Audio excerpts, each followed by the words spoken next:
Documenting is a process that brings the teacher into the inner lives of children.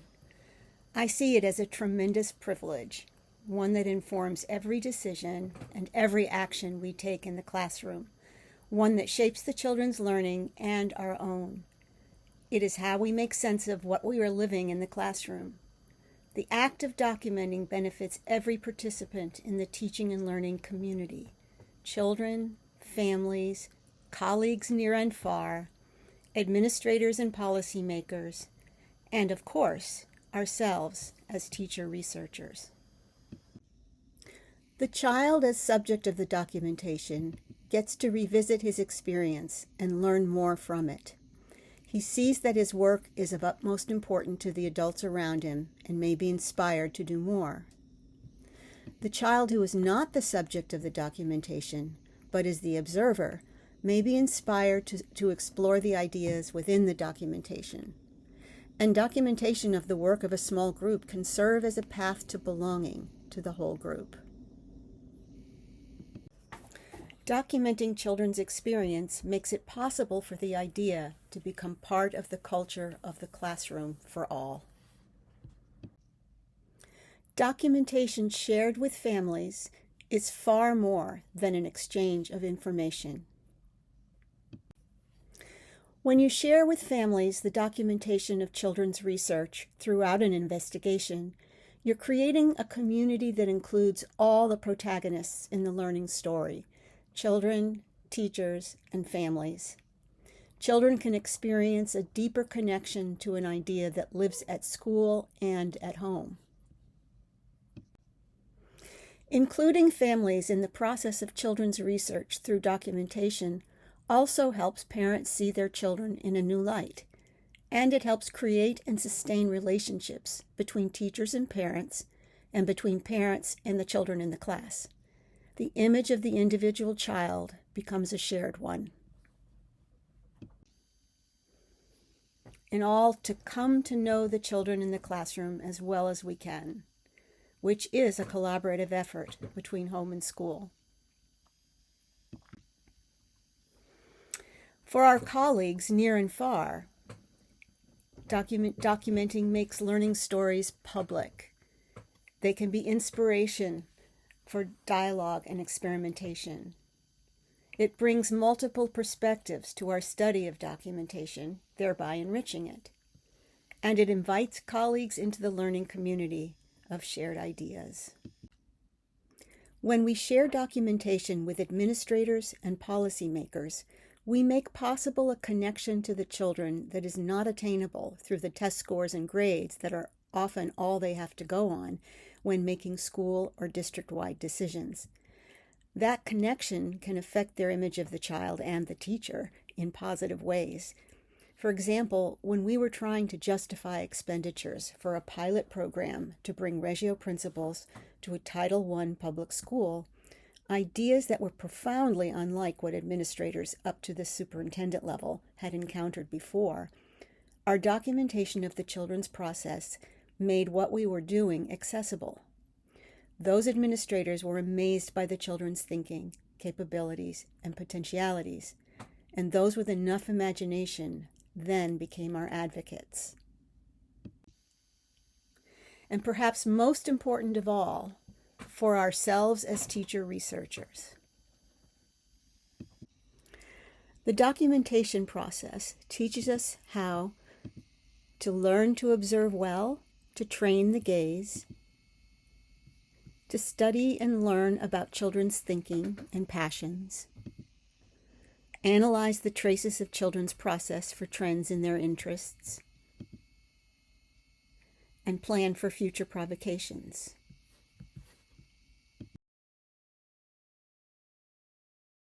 To make the learning and teaching not only visible, but dynamic, responsive, and evolutionary. The process of documenting helps us see children's learning beyond what we intended to teach. Documentation should always result in pedagogical action. It should affect the trajectory of the learning. This is why we call it pedagogical documentation.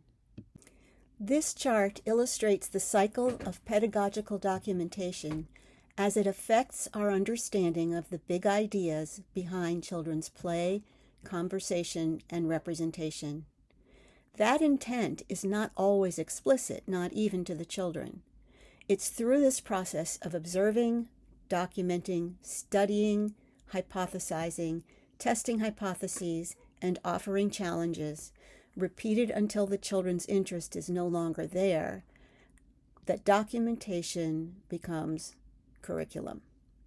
Teachers observe children's response to provocations posed intentionally or naturally occurring on the top arrow. Next, teachers create traces of the children's process. Then they study their documentation, preferably with colleagues. And at this point, the teacher may decide to observe further before making an hypothesis. Or she may construct an hypothesis right then about the children's intent, which she then tests with a provocation. She observes and documents the children's response to the provocation, and the whole process begins again. By the schools of Reggio Emilia, we are inspired to document children's learning and our thinking. What we see are remarkable documentation panels on walls. What we don't see is the rest of the iceberg, what's behind the panel.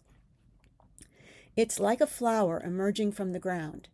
We see the beautiful blossom and the stem and the leaves. It's perfect and patterned and looks almost curated. What we don't see is the rest of the plant.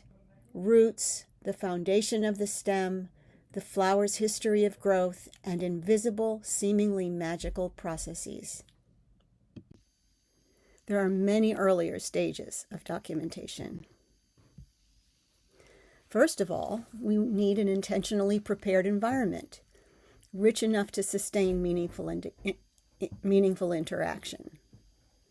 Children's engagement in such an environment gives us something to observe, gives us a window into their thinking, their wonderings, their passions, and their capabilities. The rich environment is, therefore, essential to the teaching and learning process.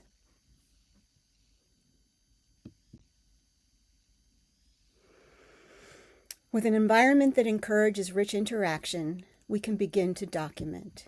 We document play, conversations, and representation. We document not just behaviors or products, but process and thinking. I'd like to invite you to train your gaze in the coming weeks. Be ready for moments of brilliance, moments of passion, moments of cognitive conflict or differing opinion, moments in which you imagine a deeper possibility. Keep traces of those noticings, a notebook, voice memo app, photos, artifacts, not just looking for what you might usually document. Go deeper, listen for, not just to. You're looking for thinking, passion, joy, confusion, persistence, problem solving, and intent.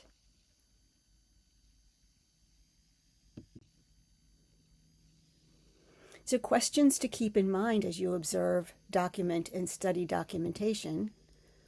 What is the child trying to do, test, figure out, or represent? What is her intent? What is her theory? What's being learned here? This applies to the individual, to the small group, and to the whole group. You never know when what seems to be an ordinary event will prove to be a seed of something much bigger. Only by observing, recording, and constructing some kind of immediate provisional documentation and then studying it over time will we recognize those kernels that give us windows into children's thinking and emotions. In this way, our documentation can contribute to the growth of ideas throughout the children's research. Documentation media might include photography, audio recording, videography, notes and drawings, or artifacts.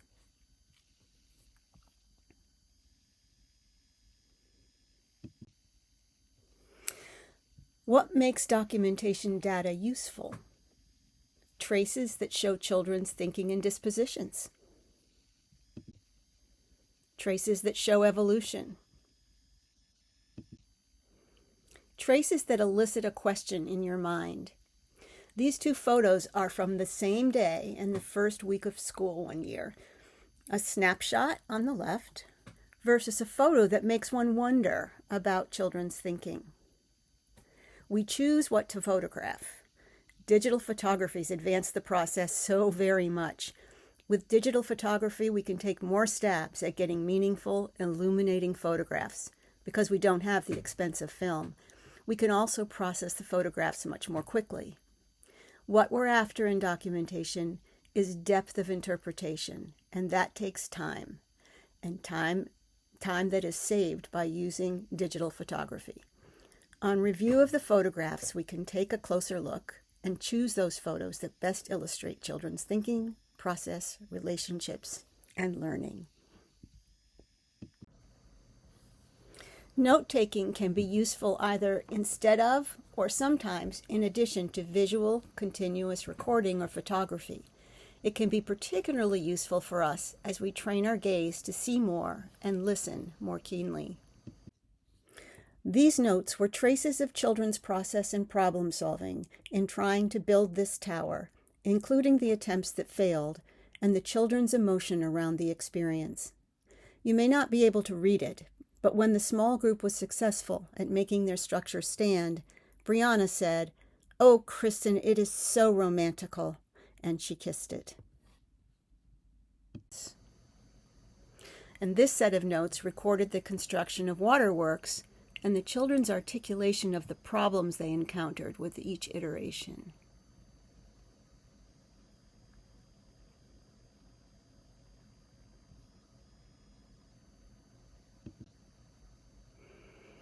It's particularly interesting to study group process, perhaps with a form like this. The data from photographs and notes are static. Temporal media like audio and video can give us a more dynamic and sometimes complete set of data. When I tape and transcribe a conversation in which I was fully present, I always catch things that I didn't hear in real time.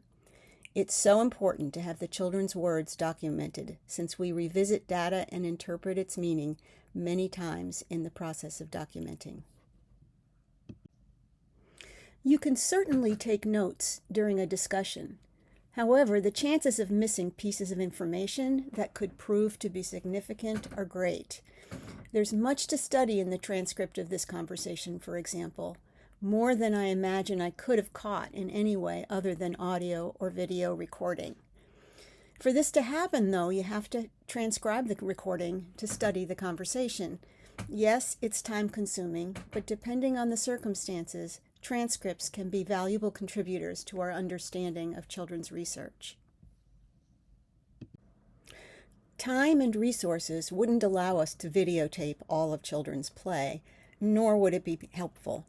But there are times when we observe something particularly rich or something we want to study in more detail, and that's a good time to use video. Here is raw video documentation, edited only to show salient moments in the experience as children explore sound making in the outdoor classroom.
different sound. I can make a different sound. Really? Well, I need a rock.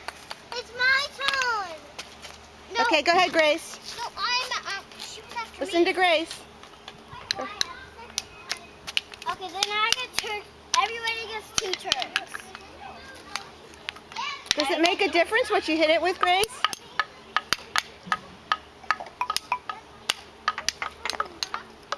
I can hit it with a tree cookie. No.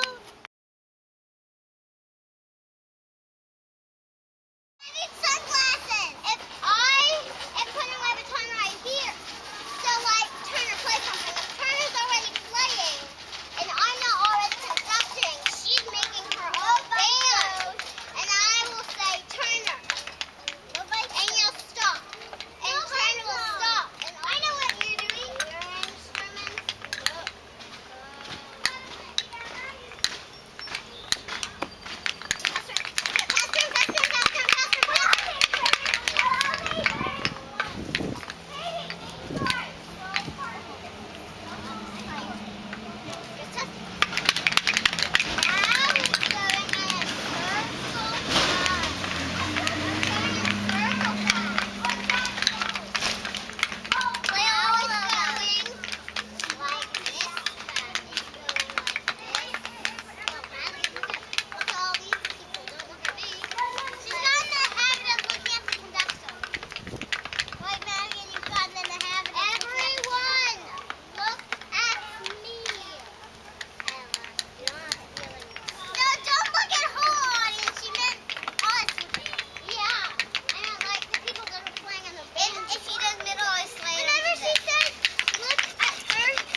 Music. This is tiny.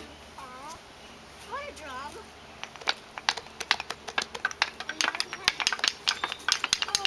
Hi. That. Oh, okay. Miss Oken-Wright. Do we have another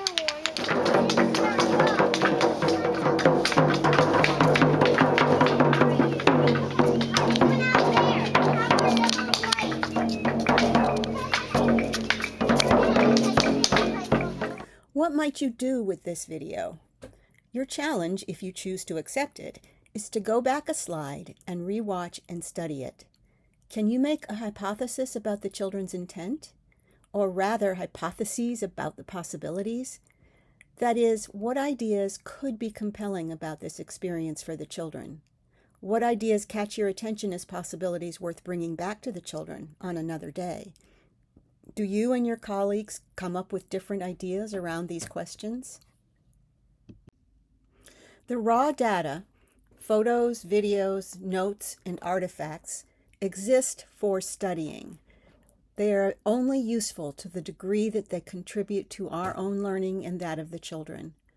That study might involve meetings with colleagues to consider the meaning of the children's process. It might become the subject of our reflection in a journal or blog post for sharing with parents. We might display raw documentation for reference for children or ourselves, for immediate engagement or re-engagement for the children, as a memory proxy, as a provocation for deeper thinking, and or as a point of interaction among the children. When it is at children's eye level or accessible to them in a place where they can find the materials for continued interaction with the idea, they can renew their engagement and you can continue to document their process. This child has pulled down a clipboard with printouts of recent blog posts. She's looking for the documentation of yesterday's collaborative work on this block structure to help her remember what the group had planned as next steps for their tower. You can also use notebooks to store the initial and provisional documentation of an investigation. Again, this form of temporary documentation can be especially useful if children have ready access to the notebooks. All documentation is interpretation, and that interpretation might include choosing what to create traces of, choosing which pieces of conversation to bring back to the children, choosing what aspect of an investigation to focus documentation on, interpreting children's intent, imagining what next steps might be for the children, not according to adult logic, but according to children's imagination, asking about the meaning of this encounter or this child's representation or this entire investigation, reflecting, analyzing, considering the best ways to share the documentation with its evolutionary interpretation. This is all ongoing. It can help to develop ways to represent your thinking as you go. Idea webs, itinerary charts, like this one. Finding concrete ways of sharing your process with colleagues who will think about the meaning of the children's process with you. You can see how we bring ourselves into the children's process as we document. Much of what you've seen so far involves bringing your intellect into the work. But our teacher research is not only about the child's mind and our minds. Though the process of examining and interpreting children's research becomes our research, and it involves a lot of analysis, there's a lot of heart in this work as well. The relationships among children, the connection with families, and the connection between teacher and children, the deep emotion of this work, the way in which we are deeply moved by the children, are not only worthy of serious documentation and study, but the act of documenting with all its actions creates the emotion. Once they have observed their teachers documenting their work, children often want to document their own process and that of their peers. Interpreting children's documentation can give us another window into their thinking. We're privy to not just what, but how they see. This does not take the place of teachers documenting for all of the reasons in this presentation, but it does offer another perspective in our search for children's meaning. Connecting with the way teachers observe and record their play, children often choose to document each other's process. Here, in 2 different years, children document the process of one classmate. Here, Arlo is documenting the goings-on in the studio, all on her own.